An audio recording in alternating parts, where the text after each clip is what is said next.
You're joking, aren't you? It's the Teesside Chef. Hey, I'm going to show you how to make your own date sugar here today, and if you're really good boys and girls, I'll even make a vegan sugar-free chocolate for you as a little bonus. And I'm also going to be showing you why homemade date sugar is good for some things and not for others. But first we need to get a load of dry dates on a baking sheet, and these are just standard dried dates with the stones removed, and you can really load this tray up here if you like. And if there are any dates that are stuck together here, you can go ahead and separate them if you're feeling all conscientious. But that is all the prep we need to do before we get these in a preheated oven at 100 degrees Celsius, and you want to dry these out in that warm oven for at least 10 to 12 hours. And if you do this overnight like I do, don't forget to read your dates a bedtime story, because I always like to do that if I'm leaving something overnight, you know. And these dates are fully cooled now, and they're quite hard and brittle and dark in colour, but they're not burnt because of the long low cooking time, you see. And I've brought my blender in to process these dates, and you do need a blender for this. A normal food processor, which I seem to use on every video, will not work for this, and you can fill the bowl of your blender pretty generously, and then you want to blend very, very slowly. And this will be really loud, so you might want to put some earplugs in at this point. And I really do have to emphasise how important it is that everything is dry at this point. If you find your date sugar clumping and you're struggling to blend it to a powder, try adding a little cornstarch to help things along. But even doing this on a warm or humid day can cause you problems, because those dates are going to try and suck up any moisture like sponges. Although warm weather generally isn't a problem on Teesside, I have to confess. And of course it's always a good idea to give your blended mix a little stir to check for any oversized lumps.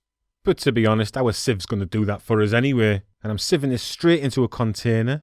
I'm not using the finest sieve I have here, because that would take far too long, and any lumps that you have left in there can go back in your blender and be blitzed again. And looking at that there, it doesn't look like my teeth are in any danger. And the best way to store homemade date sugar is to keep it in the fridge. And that's where I'm going to put this now, and I always like to give it a shake before and after use, because it clumps like buggery. And I just want to show you quickly why homemade date sugar is not ideal for things like putting in your tea or coffee, and why you can't just simply substitute one for one in baking. So I filled 2 glasses with an equal amount of water, and I'm going to go in the first one with a tablespoon of date sugar, and I'll give it a good stir. And if you think this is getting a bit sciencey, don't worry, normal service will resume in my next video. So I've gone in my second glass with a tablespoon of normal white sugar, and I've stirred that in as well. And just to make sure that I've given both of these sugars a chance to dissolve as much as possible, I'll give them both another really good stir. And you can already see how different they look there, but we want to get right into it now and see how these two have dissolved. So let's get a bowl in, and I'm going to pour each of these out into a separate bowl. And you can see that the white sugar water is completely clear, that sugar has fully dissolved.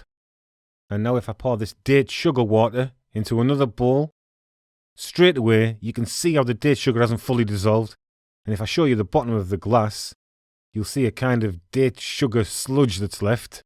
So this date sugar might not be ideal for tea and coffee or baking really, but it's fantastic sprinkled on your favourite cereal with its dark caramel flavour. And I'm going to show you another great use for it, because I'm going to make some vegan sugar-free chocolate here, and I'm starting with 140 grams of date sugar, to which I've added 10 grams of unsweetened cacao, and I'm stirring this well to stop it from clumping. And I've already melted 100 grams of refined coconut oil, and this doesn't have a coconut flavour, so don't worry if you're not into coconuts. And I'm just going to dump this date sugar chocolatey powder into my coconut oil. And we're going to need to whisk this mixture up really well to incorporate it. And all you eagle-eyed viewers might have noticed that I'm doing this in a jug, and that's going to make it much easier for me to pour this mixture out into my silicone mould, which I'm going to use to form this chocolate. And you can use any shape you like, but luckily I just happen to have one that's a chocolate bar shape. And it's about time that something went my way for once, so that's good.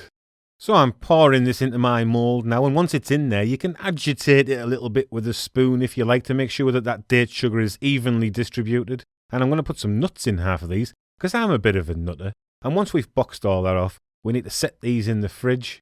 And they will take a couple of hours to firm up properly, and then once that's done, we can just go ahead and get them out. And you might notice the top of the chocolate that's exposed to the air doesn't look particularly polished, but once we take our chocolate out, it'll be nice and dark and shiny. And although this chocolate looks dark, it has more of a milk chocolate flavour really, but you can give this a dark chocolate flavour by doubling the amount of cacao in this recipe, and this freshly set chocolate will be quite sensitive to fingerprints, so try not to handle it too much. And this chocolate won't be silky smooth like normal chocolate, obviously, but it is a great substitute and it's much better for you, of course. And hopefully now you're going to live longer, you can come and watch some more of my videos, can't you? Alright, nice one. See you again soon then. Ta-ra.